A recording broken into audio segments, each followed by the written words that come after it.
Hello guys, welcome back to my channel. आज की video होने वाली है nursing care plan on UTI. और ये केयर प्लान उन बच्चों के लिए बहुत ही यूजफुल है जो बच्चे प्रैक्टिकल फाइल बना रहे हैं और जिनको एग्जैक्ट मटेरियल चाहिए। तो ये वीडियो आपके लिए हेल्पफुल रहने वाली है क्योंकि इसमें मैं आपको पूरा फॉर्मेट बताऊंगी कि नर्सिंग केयर प्लान में क्या चीज पहले आएगी, क्या बाद में आएगी और आपको क्या क्या उसमें राइट डाउन करना है। तो सबसे पहले हम शुरुआत करेंगे पेशेंट आइडेंटिफिकेशन डाटा से। तो इसके अंदर आपने जो पेशेंट है उसका नाम लिखना होता है, एज लिखनी होती है, डेट ऑफ एडमिशन लिखना होता है, वार्ड नंबर हो गया, ठीक है, कंसल्टेंट का नाम हो गया, उसका मैरिटल स्टेटस हो गया। तो ये सारी जो इन्फॉर्मेशन है वो आपने पेशेंट से लेनी है और उसकी लिखनी है। उसके बाद हमने उसकी चीफ कंप्लेंट लिखनी है, जो भी उसकी चीफ कंप्लेंट है पेशेंट की, कितने दिन से है, वो सारी बातें लिखनी है आपने। उसके बाद हमने हिस्ट्री लिखनी है, प्रेजेंट मेडिकल हिस्ट्री और उसके बाद past medical history. Then present surgical and past surgical history के बारे में लिखोगे।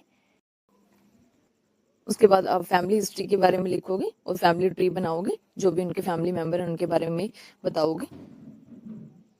उसके बाद हमारा आ जाता है personal history, social economic status of the patient, ठीक है।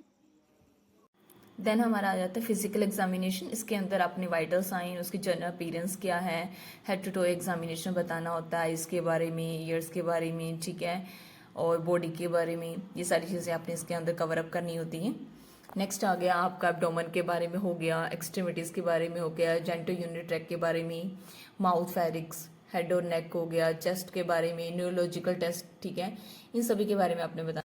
नेक्स्ट हमारा आ जाता है वाइटल साइंस और जो मेडिकेशन वाइटल साइंस जो हम कर रहे हैं उनकी वैल्यू लिखनी है, और जो मेडिकेशन जो भी आप मेडिकेशन प्रोवाइड कर रहे हो पेशेंट को उसके बारे में लिखना है। उसके बाद आपने शॉर्ट टर्म गोल और लॉन्ग टर्म गोल के बारे में लिखना है कि क्या गोल आपने बनाया है शॉर्ट टर्म के लिए और लॉन्ग टर्म के लिए। अब बात आती है नर्सिंग डायग्नोस की। सबसे पहले जो हमारा पेशेंट है उनकी जो भी प्रॉब्लम है उसी के बेसिस के ऊपर हमारा नर्सिंग डायग्नोस बनता है, ठीक है। उसी के हिसाब से हम जो फिर अपनी नर्सिंग केयर प्लान है उसे बनाते हैं। नेक्स्ट है नर्सिंग केयर प्लान में असेसमेंट में आपने सब्जेक्टिव डाटा में जो पेशेंट बोलेगा वो चीज़ लिखनी कि क्या क्या दिक्कतें हैं, ऑब्जेक्टिव डाटा में जो आपने ऑब्जर्व किया है वो लिखना है। उसके बाद नर्सिंग जो डायग्नोस है उसके बेसिस पे आपने गोल बनाना है, ठीक है। फिर आपने नर्सिंग इंटरवेंशन है वो प्लान करनी है, फिर उसको इम्प्लीमेंट करना है। वो जो भी आपने बनाया होगा कि वाइटल साइन करना है तो वो वाइटल साइन आपने परफॉर्म कर देनी है, मेडिकेशन आपने दे देनी है।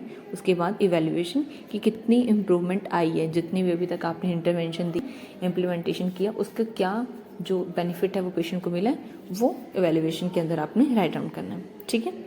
ये आपके 4 या फिर 5 बनते जितने आपने नर्सिंग डायग्नोस बनाए होंगे, उसी को ही आगे आगे आपने उसको हर एक कंडीशन को क्या है रिजोल्व करना।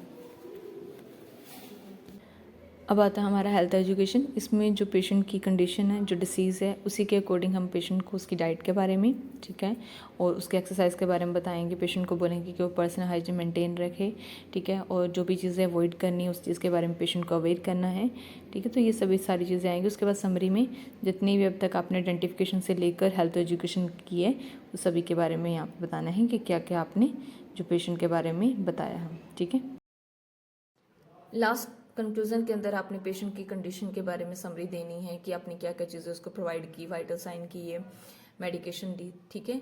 ये सारी चीज़ें कंक्लूजन के अंदर आएंगी। वीडियो हेल्पफुल लगी हो तो मेरी वीडियो को लाइक, शेयर और चैनल को सब्सक्राइब कीजिएगा। Thank you guys.